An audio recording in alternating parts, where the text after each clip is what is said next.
Hi guys, welcome to this session in Microsoft Visio. In this module, I want to show you how you can quickly create a flowchart and customize the shapes.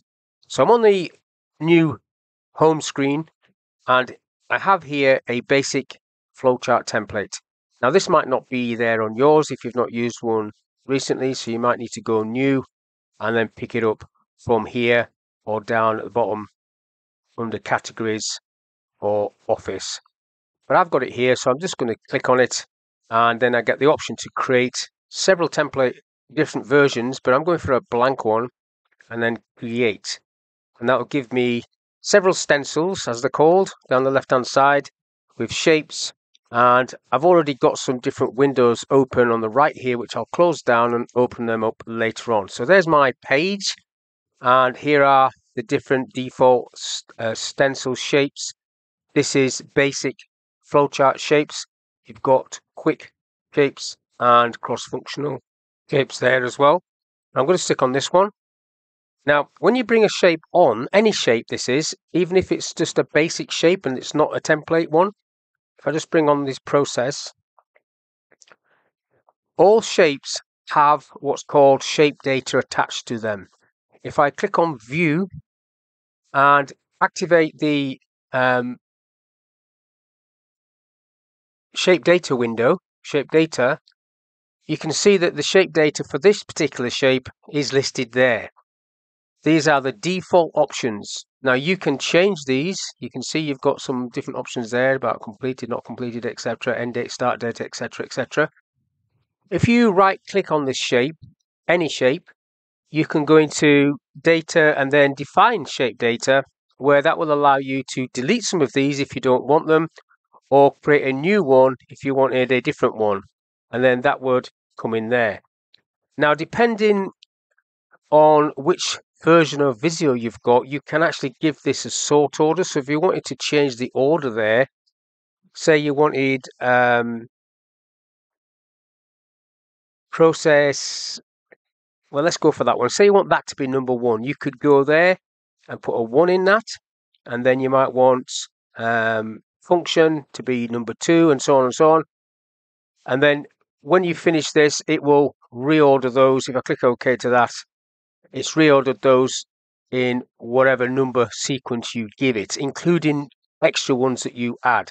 So this shape data, when you fill it in, is stored in the shape, and you can export that into Excel if you so wish. It's like a little database.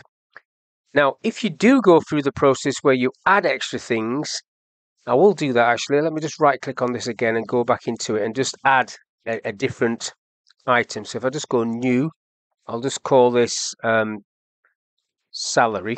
It's not really relevant, but you'll get the idea. Salary, and then that would be set to currency. I'll just leave it at that for now. Clicking OK. It comes up at the bottom there, which is great. I can just put a figure in there, and it sets that as pounds. I'll delete that off because I don't want any information in here. The problem with that is, if I then bring another process on, it doesn't pick up that salary because I just did it on that one.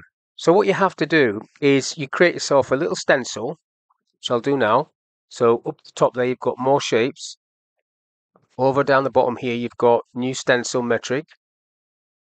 And what I'm going to do is I'm going to push this one, which has got salary in, and I'm going to rename it as process. You know, you can't use the same word as, call it process 1. You can't use the same name as what it's already called because that confuses everything. I'll just save that stencil as flow charts. I'll just delete this one. Now, when I bring that one across from my stencil, it's already got the salary field there, or any of the fields that I want to edit. So that's what I would recommend that you do. And if you're going to add any other features, for example, if you go to data and data graphics, you might want to add that as well. Before you pull it into your stencil, you would add the data graphics. So I'll go on that one. I'll go new data graphic and then new item, and then I will pick the fields. So I've got salary is what I created. There it is. And then you've got different options here: text, data bar icon, so on and so on. I'll go for text because that's all it is really. Then you can change some of the default things. So label position, left of value, I tend not to have that on because it just clutters things up. So not shown. You can change all that. All the defaults I'm going to leave. Just click OK and then OK. Yes. So then it sits there. Now what I should do is pull this one into there. I'll call this process 2. Process 2. Now, when I bring that one on, every single time that's going to have the data graphic on as well. So if I put a figure in the salary box, it will display it on the graphic there. So that's what I would do personally, and then you save your stencil. If I'm going to customize shapes, otherwise it just takes you absolutely ages, one at a time, customizing things, whereas this way you've got multiple shapes already sorted out for you. Now if I just delete these off and go back to the default options, how to create a flowchart is quite simple.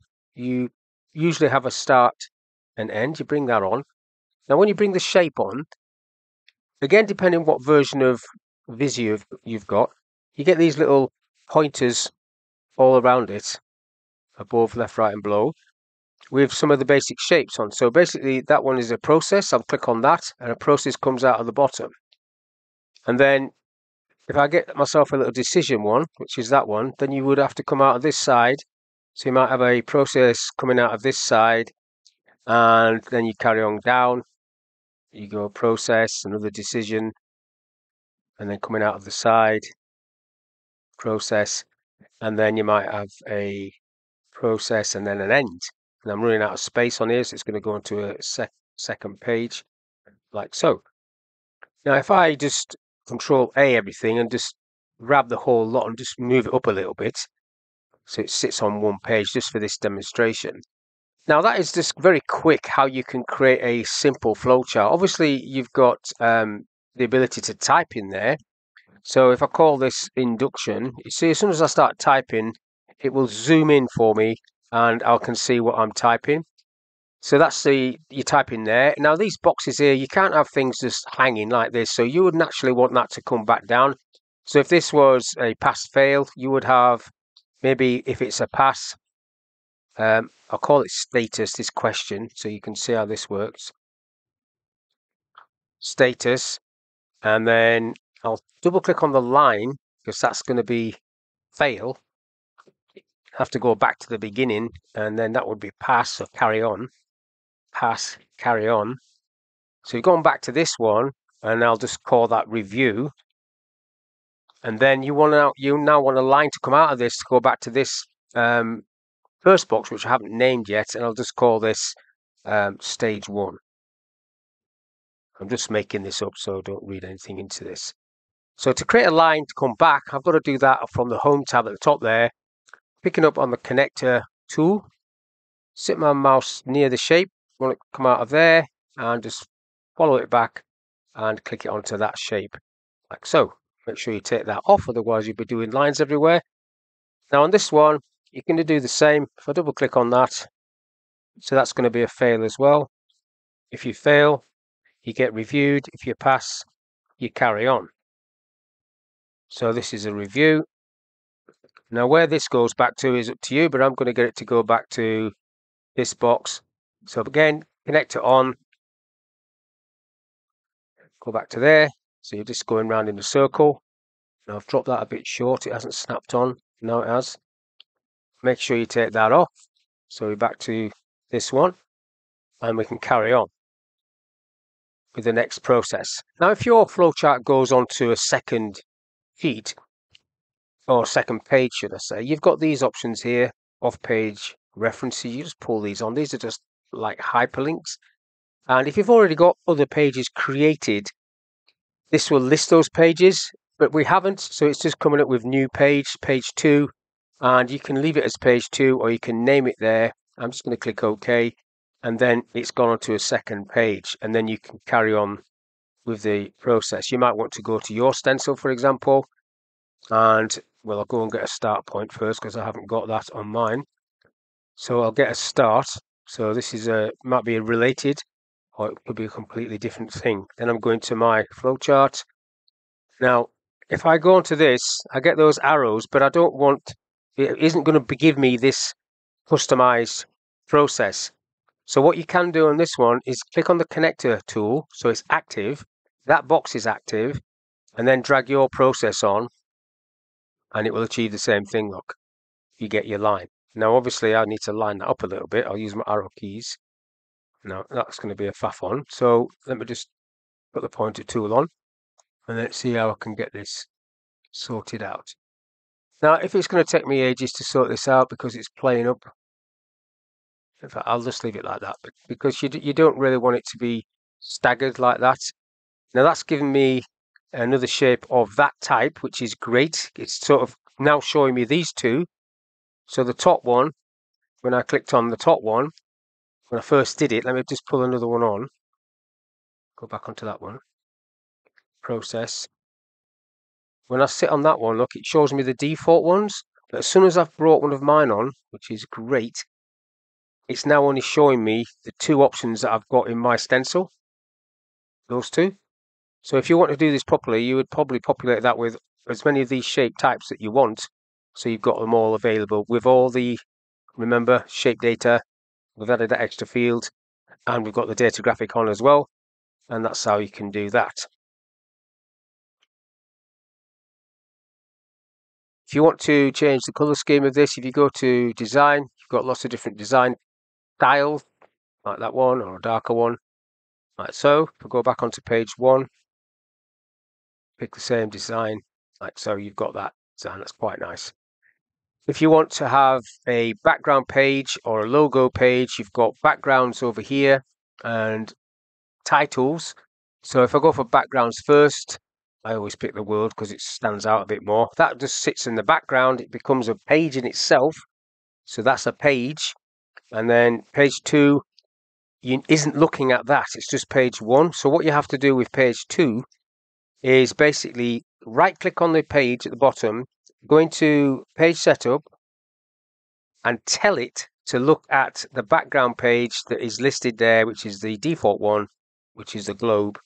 Okay to that, and then it sucks it through like the rest of them. Now, if I'd have done that background page first before I did page 2, that would have automatically picked that up.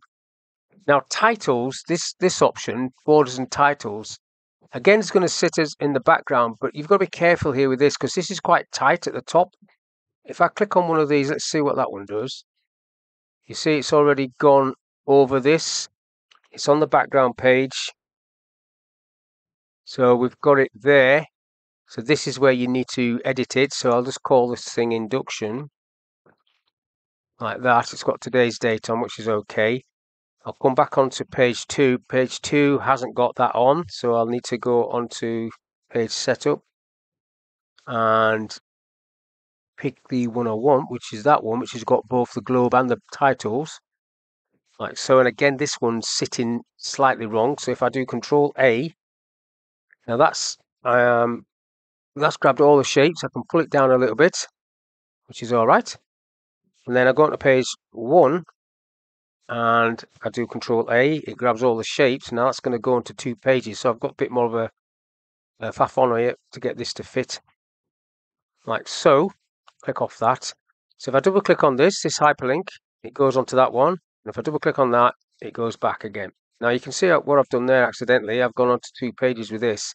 So I'll just grab that again, Control A, bring it back up into, undo that one, Control Z, bring this all back up into that top area, like so. And then back to page 1. Make the screen a bit smaller. It's dropping onto the second page. If you want to make this a bit smaller, you can just move some of these up, but it's a bit more of a time-consuming effort because obviously you'd have to move them all up. You can grab a few at a time and drag them. But that's basically how you create a flowchart, customizing the shape data, adding data graphics, creating your own stencil, using those shapes, putting a background on, putting borders on, and then making sure everything pulls all the information through as you see fit. So hopefully that is of use. Thank you for your time. I'll catch you in the next one.